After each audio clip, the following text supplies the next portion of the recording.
Great. Thank you. Okay. Yeah.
Rồi.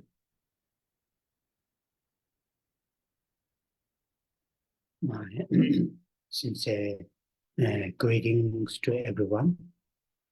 And with this greeting, we will start today's class. And as always, we will start with the refuge and as our main motivation, not only for the during the class, but also in our daily lives. In our daily life, when we carry on activities, physical, verbal, and the mental activities, routine or unique, special activities, try to participate or try to engage with these activities with the refuge and the bodhicitta. That is, as I've shared with you many times, and I feel very, very helpful, to start the day, to start the event with the refuge and the bodhicitta. When we start the day with the strong mind of refuge, from the heart, thinking the Buddha and all those great teachers as our teachers, mentors, you feel, like in English there's expression, you feel, you can, lean towards a very solid, strong, stable, trustworthy rock you can lean on your back. That sort of sense of, if I use that term, sense of protection that you get. And when we take refuge in Dharma, then though carry on making tea, these days I don't make tea. There's a nice, very kind young boy who makes all my breakfast, lunch, and dinner. But whatever, writing email or whatever. But though we have to do these worldly things, but still you feel, we feel there is something important things to be done in our everyday life. That is, cultivating Dharma in our mental continuum. And when we take refuge in Sangha, as a spiritual friends and supporters, that we can feel there are being similar to us, but have the same sort of goal and working for the same kind of aim, and oneself is not alone in this journey. And all these are really something for the long term, oneself and the living beings. So there is when we start the day event with the refuge, we will feel, and what you call from the heart, we will feel there is a tremendous purpose in our life. Even just staying one day, 1 hour, we can feel there is a purpose. And the same with the bodhicitta, with our mind, with the bodhicitta. Then even the routine things when we carry on, though externally the activities may appear routine, normal things, but those activities are, motivated by the bodhicitta and make a difference. So in that way, as I just said, we will feel there is a tremendous meaning, purpose in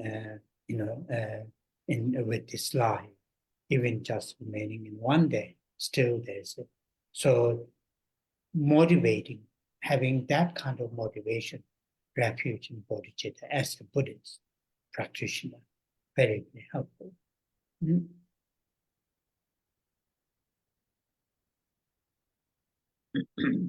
Thầy gửi lời chào thân ái đến tất cả quý Phật tử, và với lời chào này chúng ta bắt đầu buổi thuyết pháp ngày hôm nay. Như thường lệ, chúng ta bắt đầu bởi khai triển trạng thái quy y nơi Tam Bảo và tâm Bồ Đề là động cơ chủ yếu, không những chỉ để cho chúng ta trong thời pháp này mà trong cuộc sống hàng ngày chúng ta sẽ thực hiện về thân, khẩu và ý của mình qua những hành động, những sinh hoạt hàng ngày hay những sự kiện cụ thể nào đó. Nhưng mà chúng ta hãy cố gắng để mà luôn luôn thực hiện với tâm quy y nơi Tam Bảo và tâm Bồ Đề. Như Thầy đã chia sẻ với chúng ta rất là nhiều lần, Thầy cảm thấy rất là giúp ích nếu chúng ta bắt đầu một ngày với hai trạng thái tâm này. Khi chúng ta bắt đầu một ngày với một trạng thái tâm quy y nơi Tam Bảo và tâm khai triển tâm Bồ Đề một cách mạnh mẽ, thì từ đó chúng ta hướng đến Đức Phật. Chúng ta quy y Phật như là một bậc thầy, như là một đấng chỉ đường mà chúng ta có thể nương tựa, chúng ta có thể dựa dẫm vào, như là những điều gì đó thật là đáng tin cậy, thật là bền vững, thật là chắc chắn trong một chiều hướng. Nếu chúng ta có thể gọi đó là những gì để mà hỗ trợ, để mà bảo vệ cho chúng ta.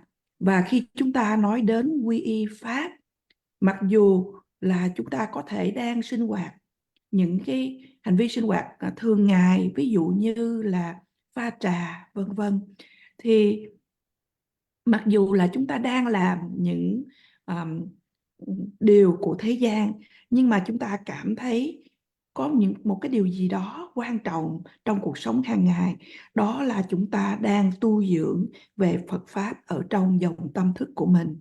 Và khi chúng ta nói đến quy y Tăng là những người bạn về tâm linh, những người hỗ trợ và chúng ta cảm thấy rằng là chư Tăng thì cũng là người như chúng ta, giống như chúng ta, nhưng mà đang tu tập cùng một mục đích với chúng ta.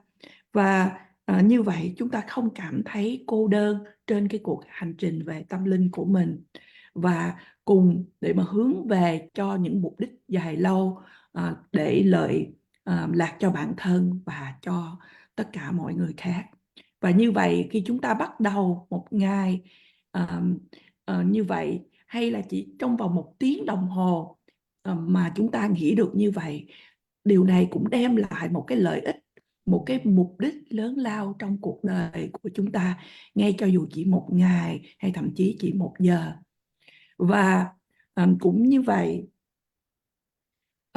đối với Bồ Đề tâm, khi tâm chúng ta có được cái phẩm chất của tâm Bồ Đề, thì cho dù là những sinh hoạt thường ngày, nhưng mà mặc dù là ở bên ngoài chúng ta thấy những cái hành động, những cư xử cũng cũng một cách rất bình thường, rất là thông thường hàng ngày, nhưng mà những hành động đó được thúc đẩy bởi tâm Bồ Đề, và điều này làm cái điều sự khác biệt một cách lớn lao. Và như vậy chúng ta sẽ cảm giác được những cái ý nghĩa, mục đích một cách thật là to tát với cái cuộc sống, cuộc đời của chính mình, cho dù chỉ là bắt đầu 1 ngày hay 1 giờ. Và như vậy, tâm quy y nơi Tam Bảo và tâm Bồ Đề thật là hữu ích đối với chúng ta, những Phật tử tu tập Phật Pháp. Oh, yeah. And, in order to really to feel from the heart the Buddha, the historical Buddha, and those great teachers as our mentor and teachers, reliable, trustworthy, to feel that. Then, as we did, we read that beautiful sutra, sutra that explains many of the great qualities of the Buddha and the Dharma and Sangha.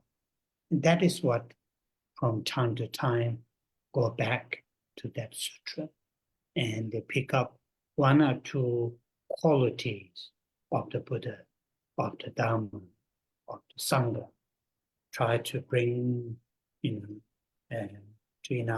bring into our mind, digest, reflect on, feel. So that is how the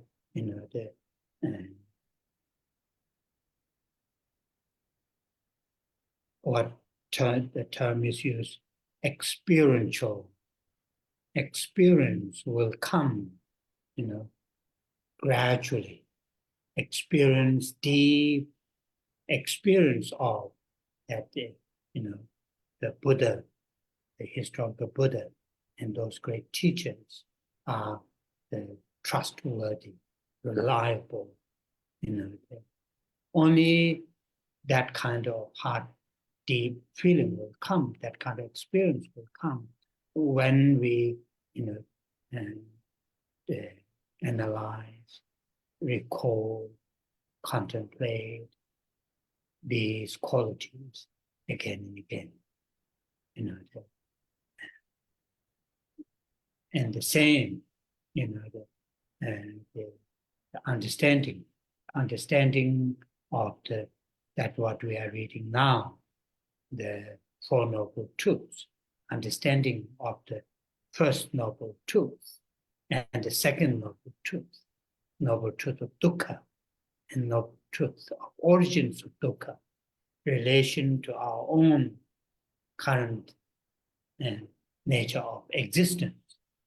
Then these two, the understanding, deep feeling or experience of qualities of the 3 jewels, and the understanding of the nature of our current existence, when these 2 realization or understandings are cultivated again and again, then really strong refuge, mind taking refuge, will grow, and that will be very, very helpful. And I've shared this with you many times, which is useful, to do that.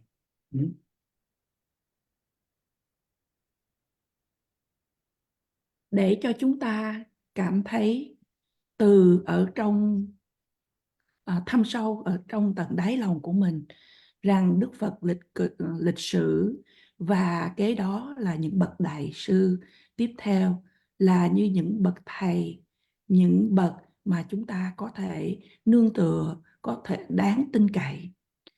Thì chúng ta đã được nghe qua, đã được học qua bài kinh mà chủ yếu nói về những phẩm hành tốt đẹp của Phật, Pháp và Tăng. Và thầy khuyên chúng ta thỉnh thoảng hãy trở lại với bài kinh đó và chọn cho mình một hoặc vài những phẩm hạnh của Phật, Pháp và Tăng. Và chúng ta tư duy, chúng ta hãy cảm nhận cái điều đó, mà từ ngữ có thể được gọi là cái sự trải nghiệm.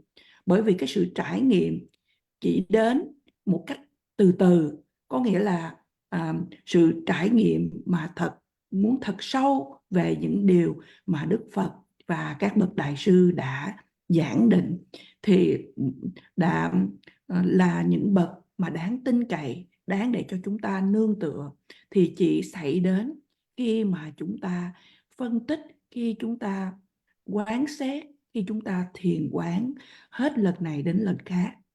Và cũng như vậy, chúng ta đang được học bài kinh này chủ yếu nói về tứ diệu đế.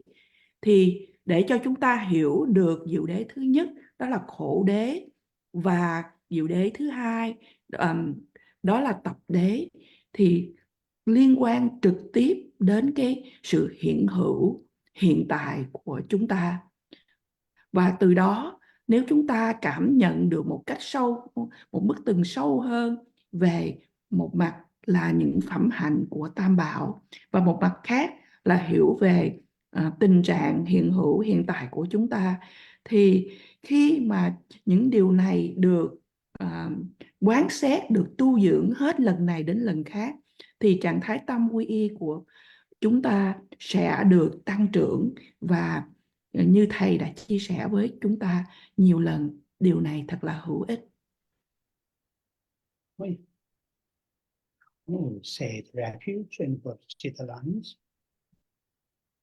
Và bây giờ chúng ta cùng trì tụng với thầy câu kệ quy y và khai triển tâm Bồ đề.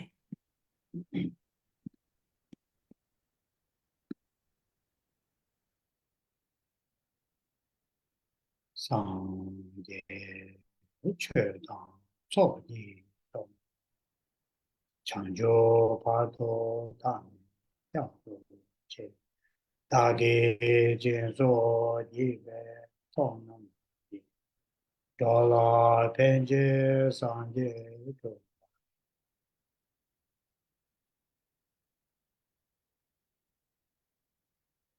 sang ye chö dang so yi cho nam chanjo pardo dane yapo che dage jezo jibe sonam tola penje sanje do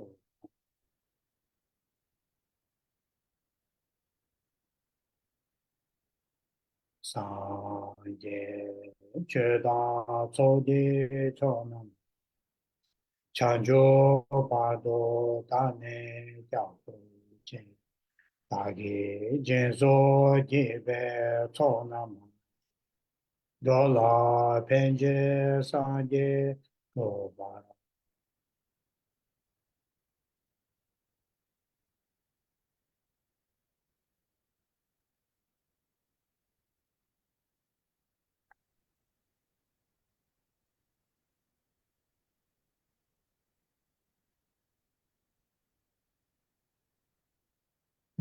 Refuge and bodhicitta as our main motivation to join this class, and also how to live our life. Now I'm going to chant the Buddha Amitabha mantra, Amitabha. And while I'm saying the mantra, we all hold very strong love and compassion from our heart. And this love and compassion will express for all living beings without any exclusion and in particularly those living beings who are going through very, very gross suffering, lack of food, lack of medicine, lack of friendship, and also due to the external conditions, war, famine, natural disasters, and particularly all those living beings that will express, will share, as our love and compassion, and strongly imagine that our sincere expression, of love, sharing love and compassion, reach all sentient beings, in particularly those living beings who are going through very, very tough times. Với tâm quy y và tâm bồ đề là động cơ chủ yếu để cho chúng ta tham dự để nghe Pháp, và đồng thời cũng là để cho chúng ta sinh hoạt, sống cuộc sống hàng ngày. Bây giờ chúng ta hãy cùng trì tụng với Thầy câu mật chú của Đức Phật A-di-đà Om Amidewa Shri. Và trong khi chúng ta trì tụng câu mật chú này, chúng ta hãy giữ lòng từ ái và bi mẫn một cách thật là mạnh, thật là mãnh liệt từ tận trong tim của chúng ta. Và chúng ta hãy bày tỏ lòng từ ái và bi mẫn này đối với tất cả chúng sinh mà không có một cái sự ngoại lệ nào. Cụ thể là những chúng sinh hay những người đang trải qua những sự khổ đau mà thô, ví dụ như là thiếu thốn thức ăn, thiếu thốn thuốc men, tình bạn và những yếu tố bên ngoài khác như là nạn đói, những thiên tai. Và như vậy chúng ta hãy bày tỏ, bộc lộ, chia sẻ lòng từ và lòng bi của mình. Và chúng ta hãy quán tưởng rằng lòng từ và lòng bi của mình sẽ giao tiếp đối với tất cả chúng sinh. Cụ thể đó là những chúng sinh đang trải qua cái thời gian thật là khổ đau.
Dewa.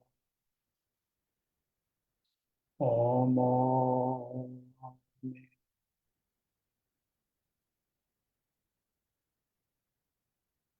Om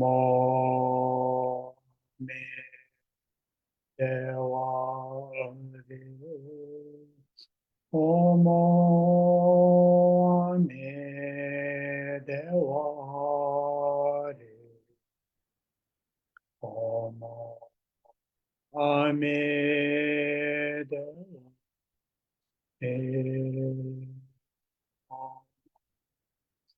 Amen. Om Devare. Om Devare.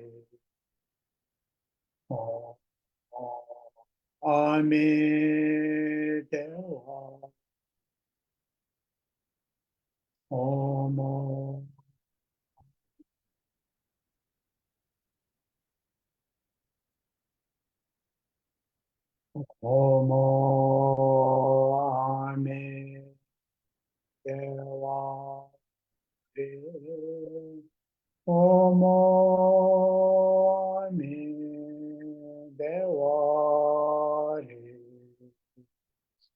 Om Devare. Om Devare. Om Devare.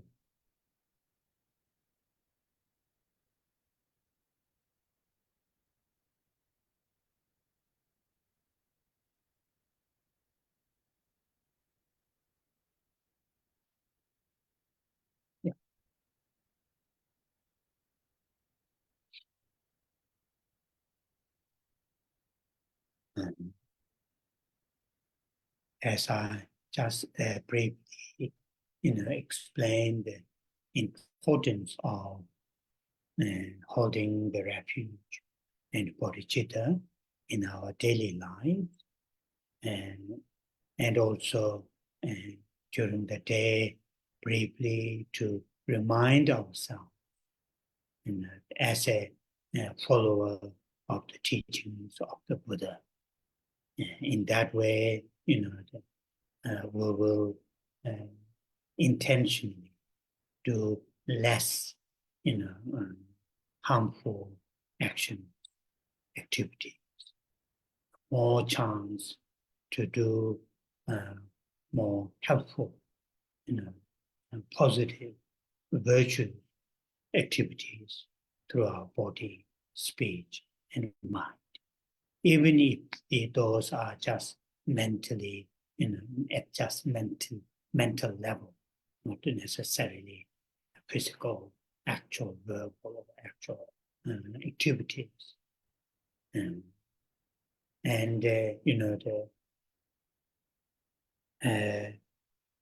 What we need, as you know, these days, mindfulness, the mindfulness meditation is very popular, very,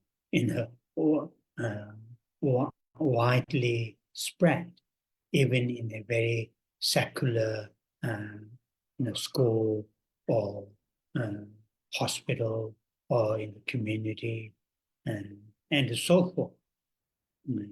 And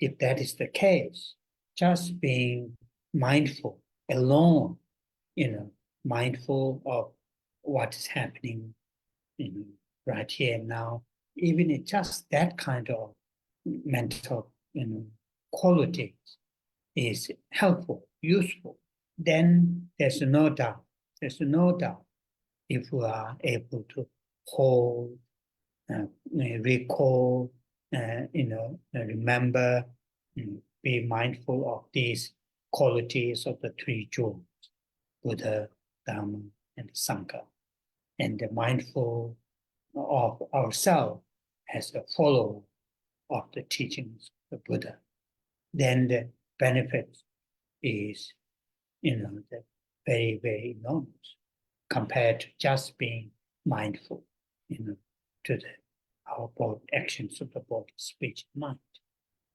So,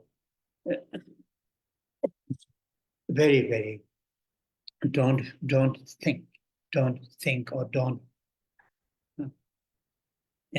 think, oh, this taking refuge is just for the, like people who are new in the Buddhist path, or like in the school system for the kindergarten. That attitude is wrong. That is wrong. Refuge should be here with us all the time, whether we are beginner in the Dharma, in the journey, or whether we are our realizations are very high, advanced. All refuges should be there all the time. All the time. And then follower of the Bodhisattva and teaching, Mahayana teaching, then Bodhicitta, the altruistic awakening mind, which really, genuinely, sincerely, wants to reach out. Others can be just one. Can be just one or many. But very without any self-interest, without any, something return back, without that kind of expectation, genuinely trying to reach out. And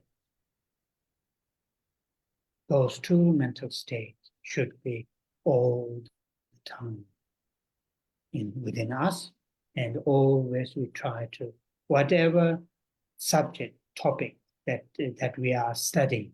For example, currently today we are going to look at a little bit on the wisdom, realizing selflessness, emptiness. But those teachings should enhance bodhicitta and refuge.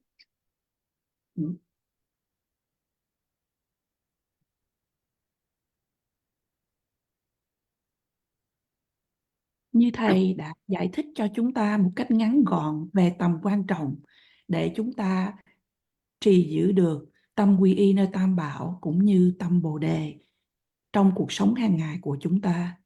Và trong ngày, thỉnh thoảng chúng ta hãy nhắc nhở với chính mình là những người Phật tử noi theo giáo lý của Đức Phật.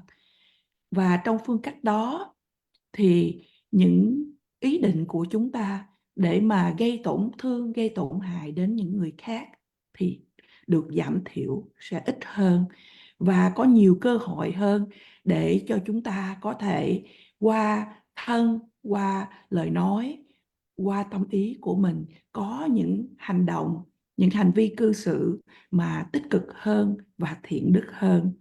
Ngay cả cho dù là chỉ là trong cái mức từng của sự suy nghĩ, đó là về phần tâm ý mà chúng ta chưa có thể hiện qua bằng cái cách cư xử hay lời nói của mình.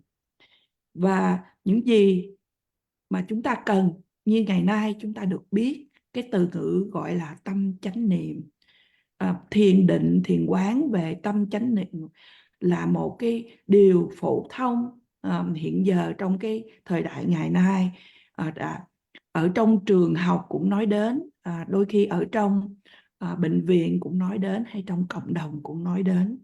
Nếu trường hợp đó là như vậy, chúng ta chỉ giữ cái tâm chánh niệm mà để mà biết, ý thức được ở đây và ngay bây giờ, mà cái phẩm hạnh đó về tâm ý đó đã rất là giúp ích, rất là hữu ích. Kế đó thì không còn nghi ngờ gì, nếu mà chúng ta không những nhớ lại, chúng ta tư duy về cái tâm chánh niệm một cách chánh niệm về những phẩm hạnh của Phật, Pháp và Tăng, cũng như chúng ta cũng ý thức chánh niệm là bản thân của mình là những người nói theo giáo lý của Đức Phật, thì chỉ so sánh với tâm chánh niệm qua những cái hành vi, qua thân, khẩu và ý của chúng ta. Thì như vậy, chúng ta đừng có nghĩ rằng là sự quy y là dành cho những người mà sơ cơ, những người mới đến với con đường tu tập Phật Pháp. Hay nếu chúng ta nói trong hệ thống trường học thì nói đến là chỉ là lớp mẫu giáo. Điều này thầy nói đó là những cái suy nghĩ sai lầm. Sự quy y nơi Tam Bảo nên có mặt với chúng ta trong suốt tất cả những thời gian, cho dù là chúng ta mới bắt đầu tập tưởng đi vào con đường tu tập hay là những bậc thực chứng thật cao, thì sự quy y luôn luôn nên là nằm ở trong của chúng ta. Đồng thời là những người nói theo Phật giáo Đại Thừa hay Bồ Tát Thừa, thì đó là tâm tỉnh thức vị tha, và một cách chân thật, không là tâm của chúng ta muốn hướng ra để mà giúp đỡ, phục vụ những người khác, những chúng sinh khác, cho dù nếu chúng ta nói những người khác chỉ là một người hay là có thể là nhiều người. Mà khi chúng ta giúp đỡ hay phục vụ những chúng sinh đó thì không có cái tự lợi, không có mà chỉ quan tâm đến những điều lợi cho bản thân của mình, hay là không mong để được đền đáp, được đáp trả lại. Với một tâm chân thật, chúng ta um, hướng đến để mà giúp đỡ cho những người khác, những chúng sinh khác. Như vậy, hai trạng thái tâm này, trạng thái tâm quy y và khai triển tâm Bồ Đề nên có mặt với chúng ta trong suốt những thời gian. Ví dụ như hôm nay chúng ta được học về trí tuệ thực chứng tánh không, hay về sự vô ngã.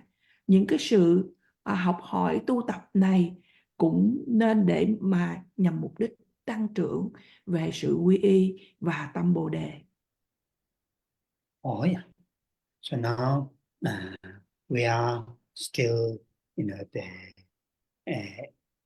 our reading, is at the stage where we look at the Noble Eightfold Paths, and within the Noble Eightfold Paths, we are studying the right view and the right intention. Out of the eight, first two are wisdom, and within the three trainings, the training of wisdom. So we are in that, that part, and wisdom. As I mentioned in some of my previous, the class, there are many wisdoms to be cultivated within ourselves. Wisdom realizing nature of dukkha, wisdom realizing nature of impermanence, and so on and so forth, which all those wisdoms are extremely helpful. When we cultivate wisdom, that means dispelling or eradicating misunderstanding. And within us, there are many misunderstandings, not only in this lifetime to build up, but also according to the teachings of the Buddha, in the many lifetimes, though we held many misunderstandings. And those misunderstandings, though themselves are not here, but they left seeds, propensities within our mental continuum. And when some of these propensities are encountered with the right condition, those misunderstandings will arise. So there are many misunderstandings. And not only in our daily life, to sorting out our daily lives, but, for the misunderstandings which are very unhelpful for our long-term spiritual journey. So cultivating all these different wisdoms are very, very crucial. And now our conversation is this particular wisdom realizing selflessness, anatma in Sanskrit, in Tibetan, Dharma. So wisdom realizing that kind of nature of selflessness, nature of anatma. And that's what we are discussing.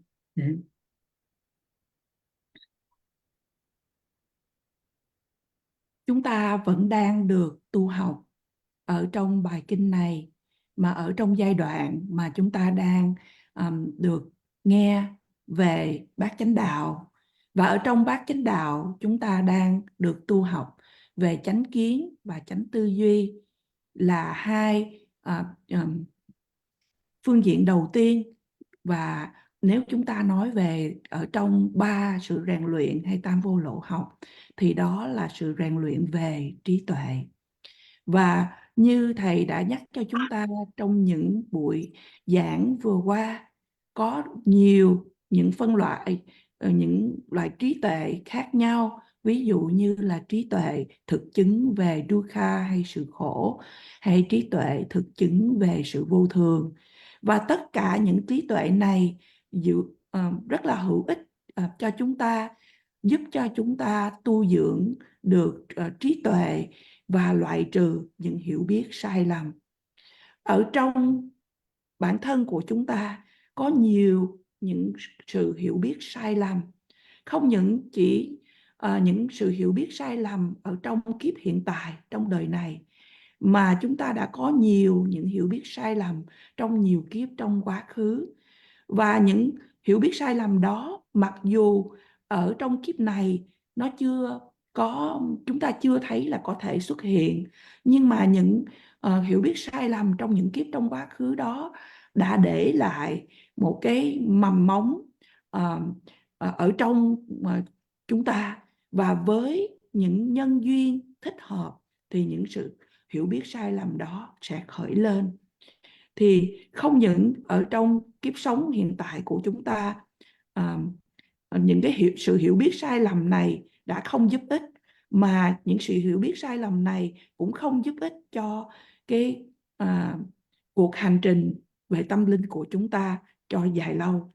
Và như vậy, trưởng dưỡng trí tuệ là một điều cần thiết, là một điều thật là thiết yếu. Và bây giờ thì chúng ta đang được nghe, đang được tu học về trí tuệ thực chứng về sự vô ngã, hay tiếng Phạn là attain và tiếng Tây Tạng là Dharma. Và như vậy chúng ta đang được nghe sự thảo luận hay được thầy giảng về trí tuệ thực chứng về sự vô ngã. So,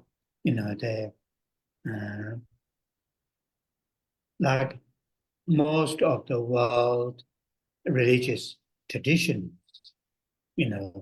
like the three Abrahamic religious traditions, Judaism, Christianity, and Islam.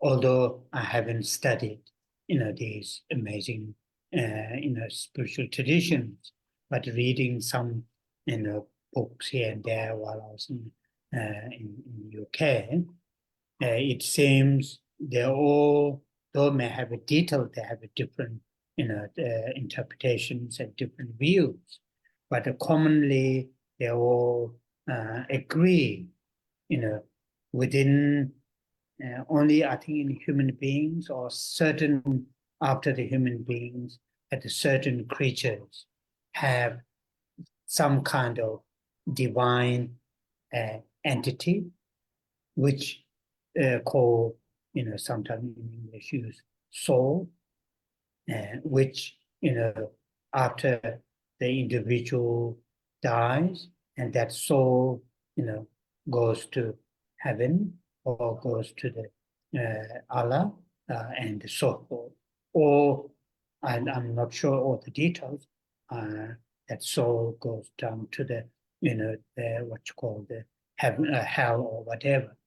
So there is that kind of entity divine or the God's entity within human beings, but not all the necessarily not all the creatures, particularly some creatures.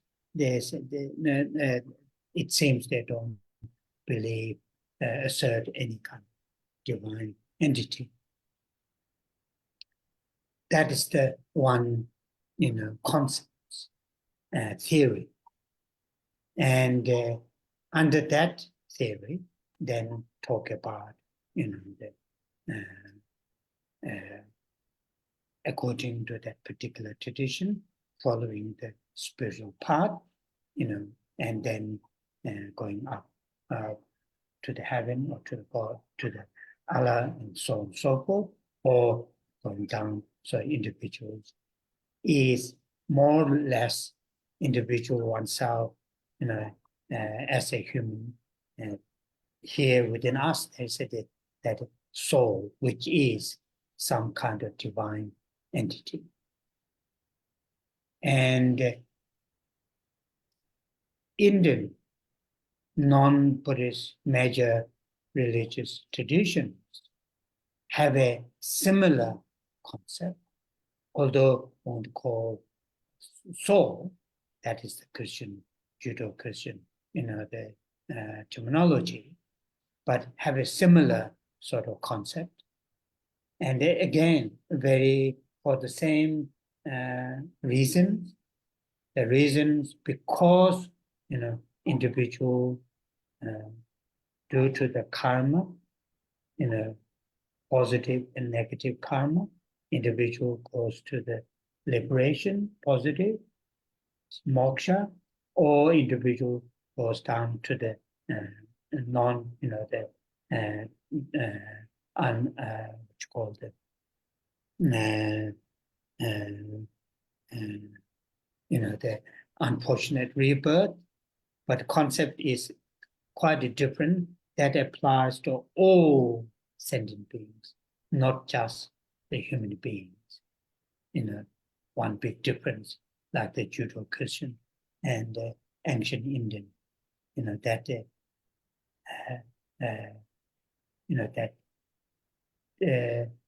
I or the self or the Atma really, is the essence to go up through the spiritual and to go down through the non-virtue. But the difference is, according to those traditions, ancient Indian spiritual traditions, it is samsara. It is circle, not stuck in the some one area. That's my simple understanding of difference between the Abrahamic religious tradition and the non-Buddhist ancient Indian spiritual traditions.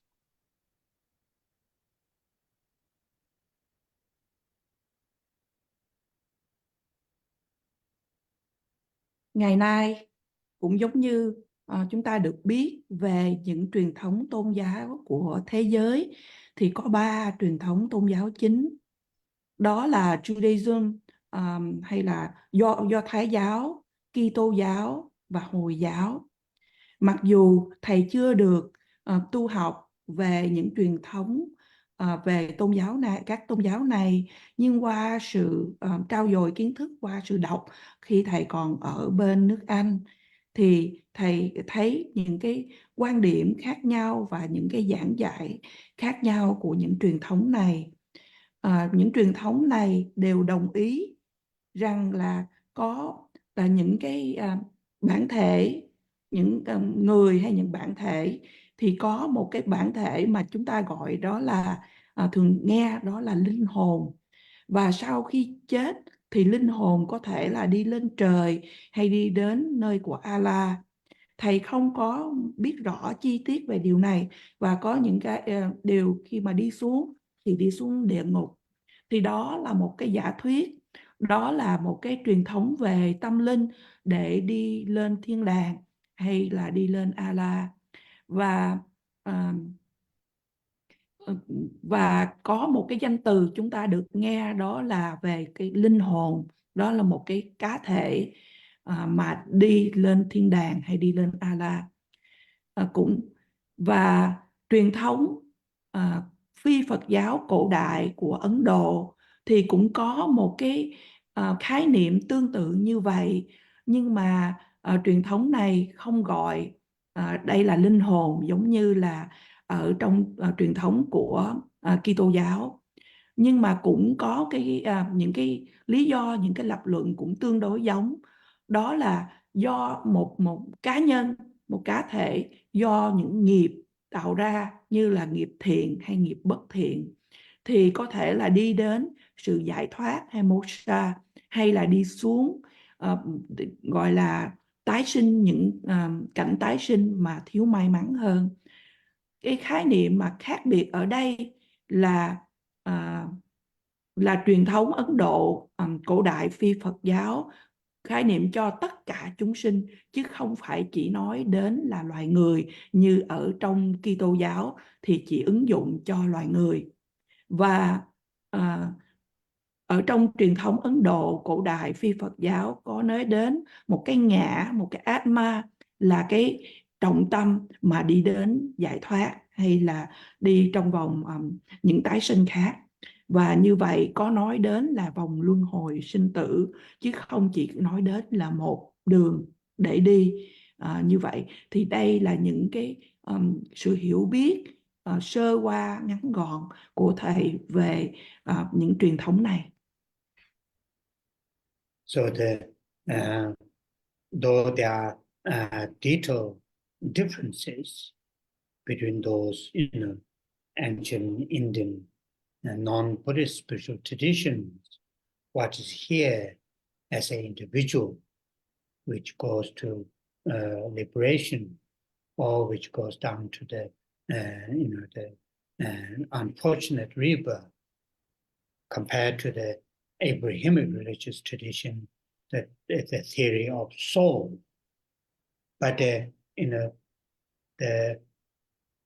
concept, or why need to assert that kind of view, the reason is whether they use the term karma, actions have their consequences, whether they use that term or not, it is talking about some kind of our actions have consequences, and our actions, positive actions have positive consequences, and the negative actions have negative consequences, and these consequences will follow the individual.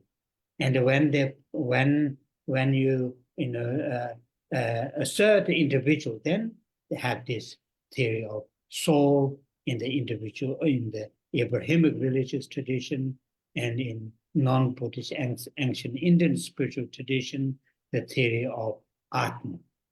That is the very simple way to put. Now, then Buddha, the historical Buddha,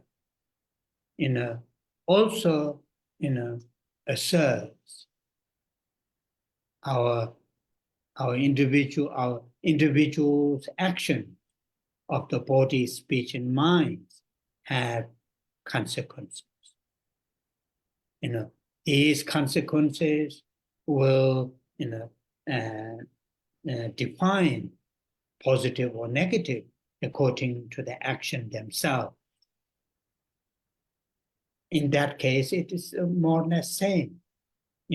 Of course, spiritually may have in theory, you may have a slightly different way to say which are the virtues, which are the non-virtues, to define how can you count virtues, how can you find non-virtues, may have a certain, some differences, but the overall concept is the same.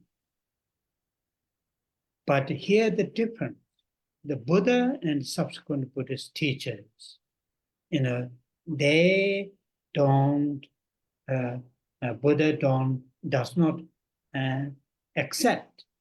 There is this within us. There is that kind of, according to the Abrahamic religious tradition, some kind of divine entity from the eternal beings, that kind of entity within us, and that goes up with the virtues, goes down to the non-virtues.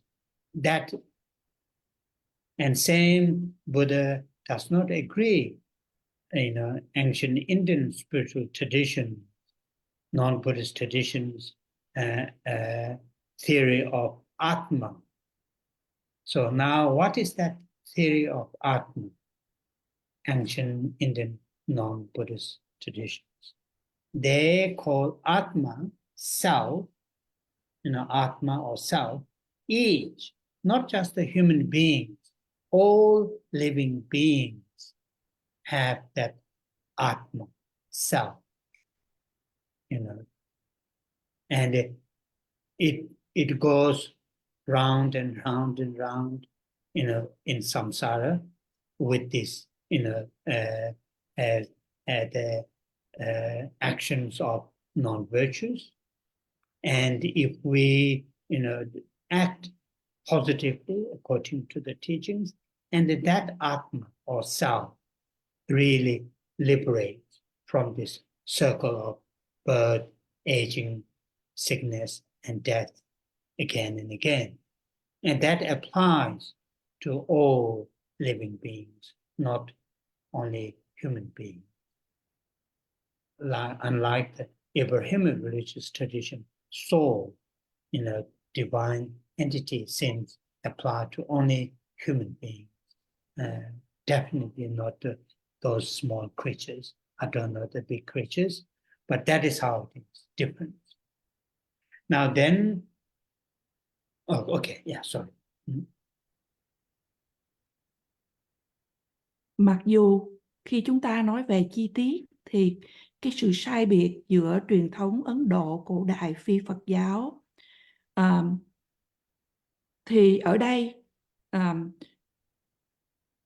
chúng ta nói đến là đi đến sự giải thoát, hay là đi xuống để mà tái sinh những tái sinh không may mắn. Thì so sánh với truyền thống mà thầy gọi là truyền thống mà theo cái người truyền bá là Abraham, là nói về cái soul hay là cái linh hồn, thì cái quan điểm như vậy thì khi mà chúng ta lập luận thì cũng nói đến về cái lý thuyết của nghiệp, là những hành động và đưa đến những cái kết quả, những quả.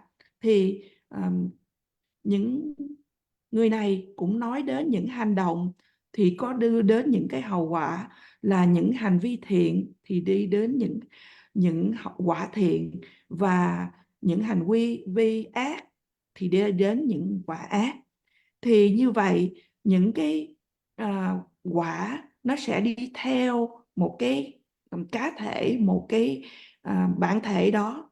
Và như vậy đó là khi mà chúng ta đang tìm hiểu về một cái cá thể theo truyền thống về tâm linh của Abraham, hay là truyền thống chúng ta nói về Atma của Ấn Độ phi Phật giáo.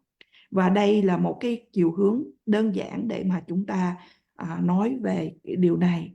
Bây giờ khi chúng ta nói về Phật giáo thì Đức Phật cũng khẳng định rằng là những nghiệp của chúng ta qua thân, khẩu và ý cũng có những cái quả, tất nhiên là từ cái nhân và đưa những cái hành vi thiện đi đến những hậu quả thiện, và hành vi ác đi đến những quả ác.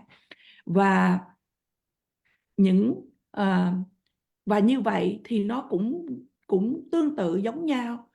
Nhưng mà cái mà những gì mà định nghĩa về thí dụ như những thiện đức hay là những điều bất thiện thì có thể có một chút khác nhau, nhưng mà cái khái niệm đều là giống nhau. Và bây giờ là cái sự sai biệt. Đức Phật và những bậc thầy tiếp theo theo Đức Phật không có chấp nhận rằng là có một cái bản thể mà gọi là divine, có nghĩa là một bản thể linh thiêng nào đó, gọi là một cái linh hồn. Cũng như vậy, khi mà nói về truyền thống phi Phật giáo cổ đại của Ấn Độ, thì Đức Phật và những bậc thầy tiếp theo cũng không đồng ý về cái giả thuyết về Atma hay là bản ngã, tự ngã. Những truyền thống của Ấn Độ phi Phật giáo gọi Atma hay tự ngã thì nói không những là chỉ nói về à, con người, mà nói về tất cả chúng sinh đều có một cái bản ngã, và cái bản ngã này thì đi vòng vòng ở trong vòng luân hồi sinh tử với những hành vi mà gọi là bất thiện. Và khi mà thực hiện được những hành vi thiện thì cái bản ngã này sẽ đi đến cái sự giải thoát từ sự sinh, sự lão, bệnh, tử. Và như vậy thì điều này ứng dụng cho tất cả những chúng sinh, chứ không phải là chỉ cho là loài người. Và khi mà chúng ta nói về truyền thống tôn giáo mà thuộc về Abraham thì ứng dụng chỉ cho loài người mà không ứng dụng cho những loài hay là những chúng sinh mà nhỏ, những loài côn trùng vân vân. Okay, now I will not talk about the Abrahamic religious tradition because I don't have that much knowledge. I have a very little knowledge on that concept of soul. Now I'm going to focus on the non-Buddhist ancient Indian spiritual traditions. Now we'll compare that tradition and the Buddhist tradition. Now, non-Buddhist ancient Indian spiritual traditions, their concept of Atman, they hold the Atma within each and every sentient being, have an Atma, self, and that self is, has a character or has a feature which, feature of non-changing and, unchanged nature.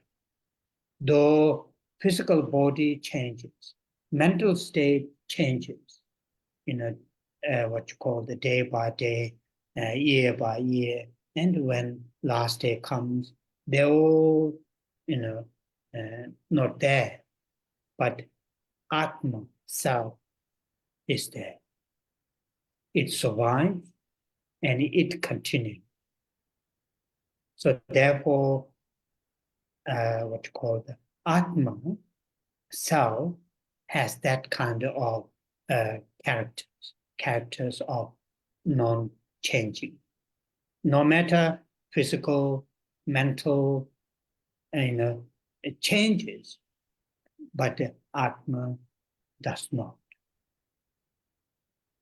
Why they assert that kind of character? There are several other characteristics, but why? Because if Atma, self, changes from stage by stage, then the difficult to understand how today's my action, my karma, my action, positive action, and that positive action's consequences, result when it happen next year, next decade, next life. If soul, or not, I shouldn't use the term soul. If Atma, the self, changes, then theory of karma is very, very difficult to explain, to understand, because today's my action, the karma, the consequences, the result that I experience next year, next decades. If my self, the I or Atma, changes, then the who created the action and who is going to experience the consequences are the two different individuals, two different Atmas. And that really doesn't go with nicely the theory of karma, theory of karma.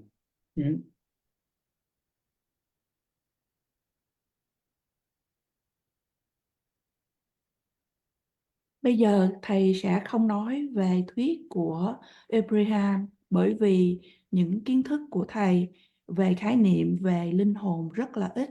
Bây giờ thầy nói về truyền thống Ấn Độ cổ đại phi Phật giáo và cái khái niệm của họ về Atma hay là một bản ngã, thì nói rằng là mỗi từng chúng sinh có một bản ngã hay một cái tôi, và cái bản ngã đó thì có cái tính chất là cái tự tính là không có thay đổi.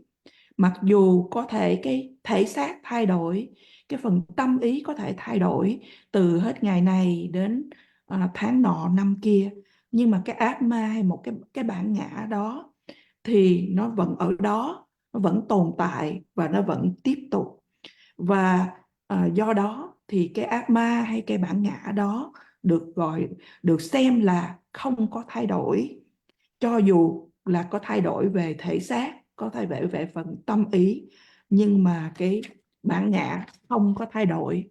Bởi vì họ nói rằng nếu mà lập luận của họ là nếu mà một bản ngã mà thay đổi, mà mỗi từng giai đoạn đều thay đổi, thì khó thể nào mà để hiểu được nếu những cái hành động mà chúng ta tạo tác ngày hôm nay và cái kết quả mà nó chín mùi, mà cái hậu quả nhận lãnh có thể là năm tới, thập niên tới, hay ngay cả kiếp tới, thì nếu mà một cái bản ngã mà thay đổi thì cái lý thuyết, cái giả thuyết của cái bản ngã khó mà có thể giải thích. Bởi vì nếu cái hành động mà tạo tác ngày hôm nay mà kết quả thì lại ở trong tương lai, năm tới, kiếp tới, thì như vậy nếu mà cái tôi, cái bản ngã mà thay đổi, thì như vậy ai là người đã tạo tác hành vi và ai là người sẽ trải nghiệm qua những hậu quả. Như vậy kế đến thì có hai bản ngã hay sao, thì như vậy nó sẽ không phù hợp với cái giả thuyết về nghiệp. So the reason is, that if there isn't that kind of stability in the sense unchanging entity is not there, then it is very, very difficult to, to talk about law of cause and effect in both ways, either the positive or the negative. And so if the Atma is in a changing entity, changing nature, then difficult to talk about law of cause and effect, and difficult to talk about ethics. That's the one what you call the features. Another feature is Atma or self is what you call the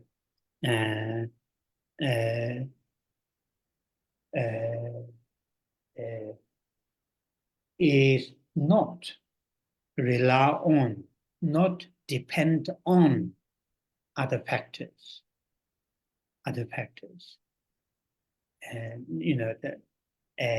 any kind of part, any kind of whole, it not depends on any other factors. Sometimes term is used singular, jipua in Tibetan, singular.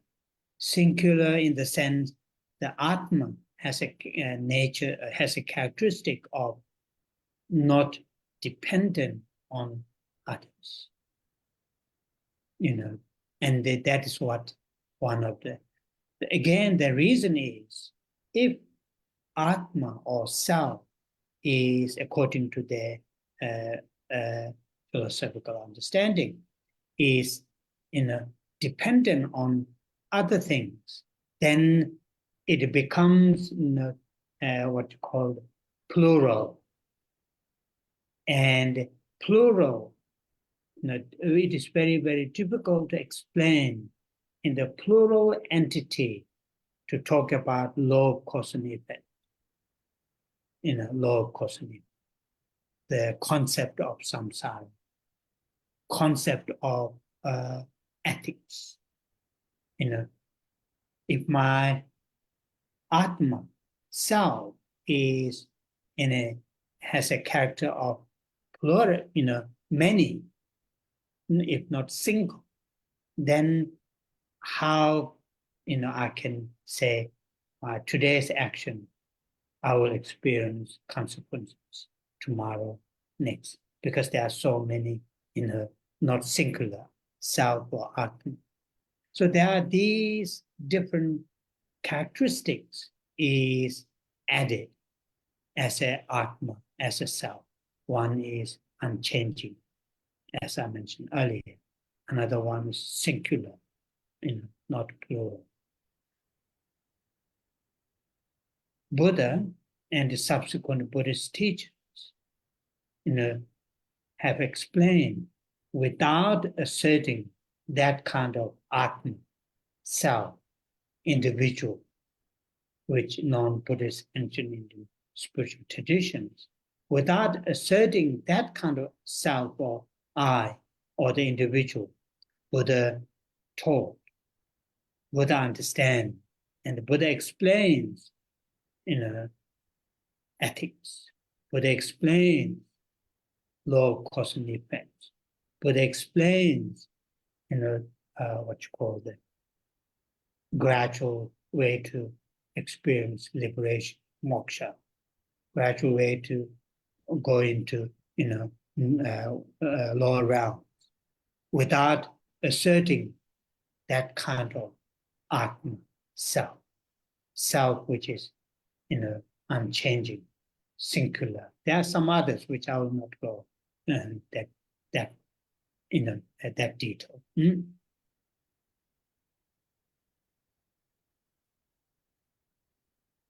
Lý do mà tại sao họ nói đến một bản ngã mà không thay đổi, bởi vì cái đó bởi vì nếu nói về bản ngã mà thay đổi thì thật khó để nói về định luật nhân quả. Cho dù chúng ta nói là đi cả hai đường, đó là những hành vi thiện sẽ đem đến quả thiện và những hành vi ác sẽ đem đến những quả ác. Và nếu mà một cái bản ngã hay atma mà nó có cái tính chất thay đổi thì cũng khó để nói về như vậy, nói về định luật nhân quả, và cũng khó để nói trì giới.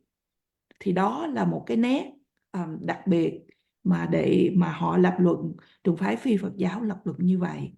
Một nét khác đó là họ nói rằng là một bản ngã không có tùy thuộc vào những yếu tố khác, hay nói cách khác, một bản ngã là một sự độc nhất, một cái sự duy nhất.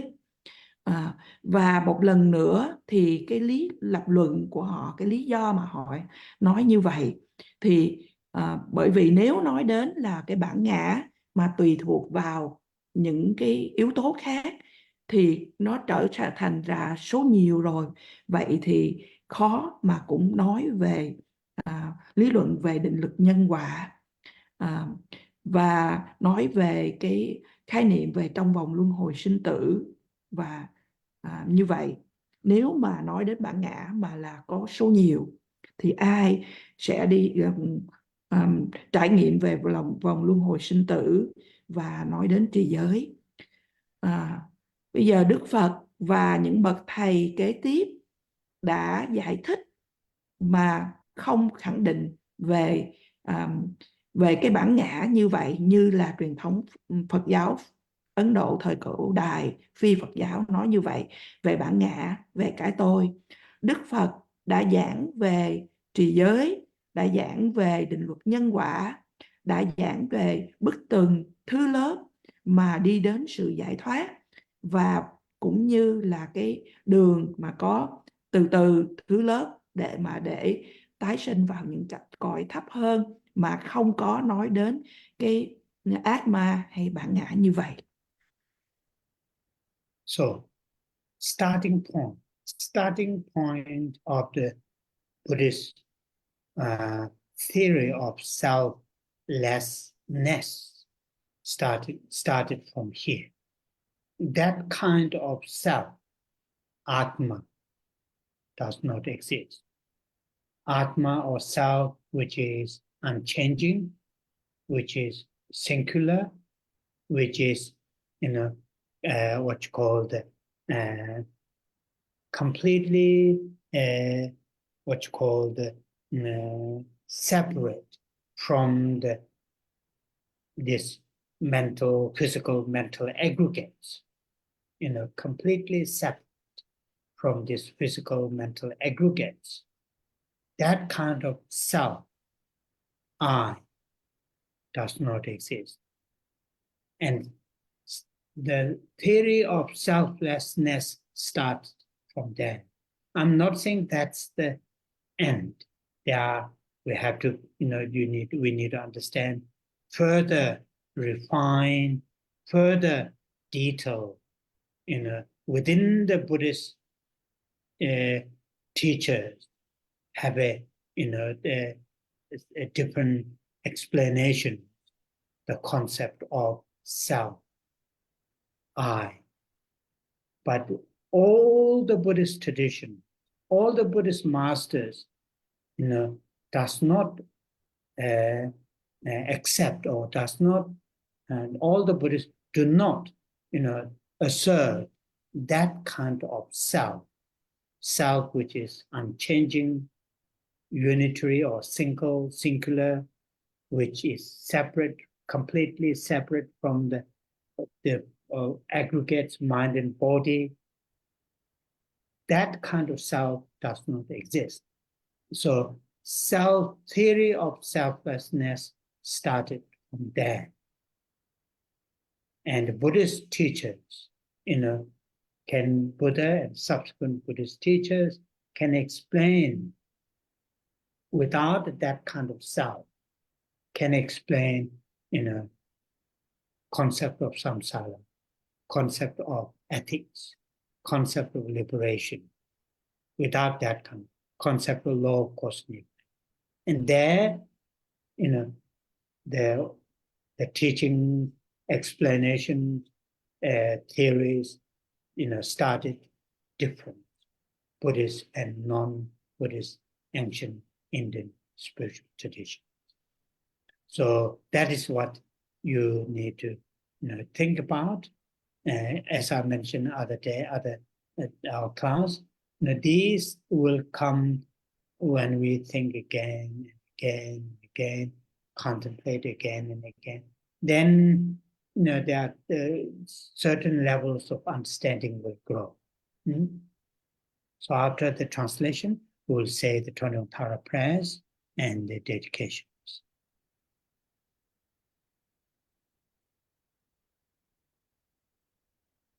Ở đây, ở điểm đó thì cái giả thuyết hay cái giảng dạy của Đức Phật về vô ngã đã được bắt đầu, đã nói để khẳng định rằng là cái ác ma hay cái ngã mà những truyền thống Ấn Độ phi Phật giáo thời bấy giờ nói là không có tồn tại.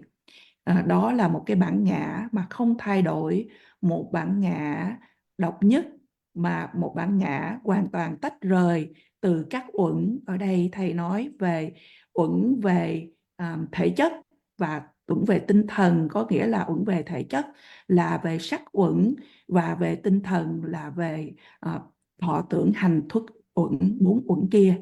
Và như vậy cái ngã như vậy, cái bản ngã mà Atman mà như vậy thì Đức Phật đã phủ định, đã nói rằng là không có hiện hữu. Và từ đó thì Đức Phật đã giảng dạy, và chúng ta cần phải hiểu, dĩ nhiên là cần phải hiểu về đi sâu vào những chi tiết thêm nữa, bởi vì ở trong giáo lý của Đức Phật thì cũng có những bậc đại sư khác nhau và nói về định nghĩa về cái tôi hay cái tự ngã khác nhau, nhưng mà tất cả những bậc đại sư trong truyền thống của Phật giáo không có khẳng định một cái tôi mà thường hằng, không thay đổi, độc nhất và hoàn toàn tách rời từ năm uẩn.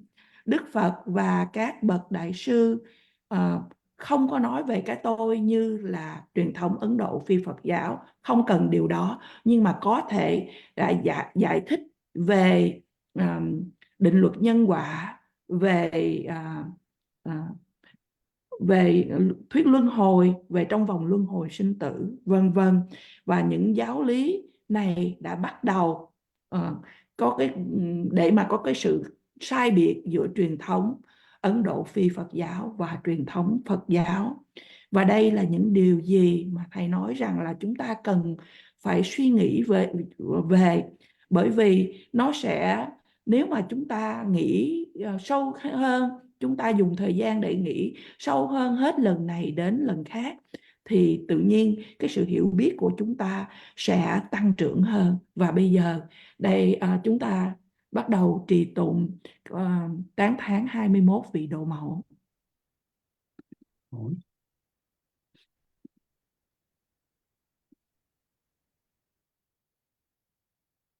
Om je je Pama Dhamma la cha se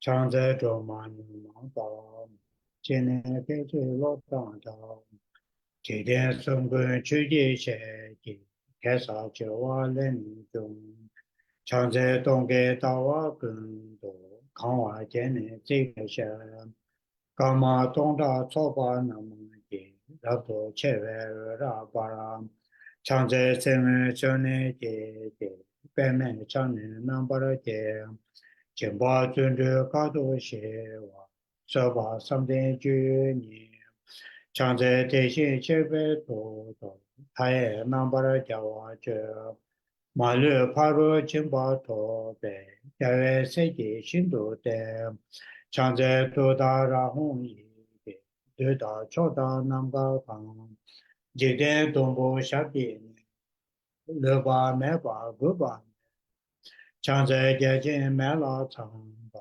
long la na zo wan ju che zhong bo ro la che sa na ma da ne jun so ji de ni de chang zhe zhe jie cha dang pe ji pa ro zhu go ra bu zhu ye guo yin jiang xia bi me ba ra zhu ba xin do ba ra chang zhe du ri xiam ning da be hong ge nan be sa bi ni Ra me da ra tang bi che chi den sum na ye wa chang ze wa ye so ye na re da da jin chang na da ra ni ju pe ji ye de na ma lu pa ne se chang ze wa ye so nam je go ha da mian chi de gu ne go cha ga wa chi ji zhe ta na la ma nge ba se chang ze ni ma da wa ji chi ni po la ra go se ha ra ni ju tu da ra xin do cha gu rim ne se chang ze ti ni sum nam ge de xi wei tu da da de de da ro la ni ju zo chong ba tu re ra cho ni za wei nga ji de ba de da chang ze wa ni ju za chi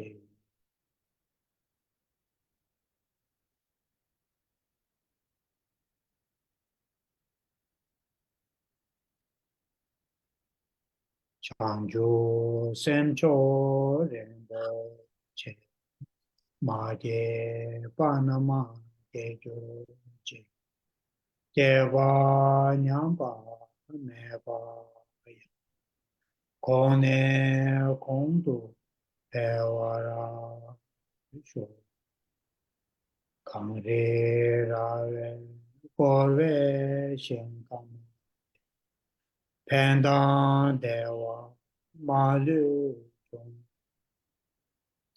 Chen re se wang ten jin ja go sha be se de pa go ten.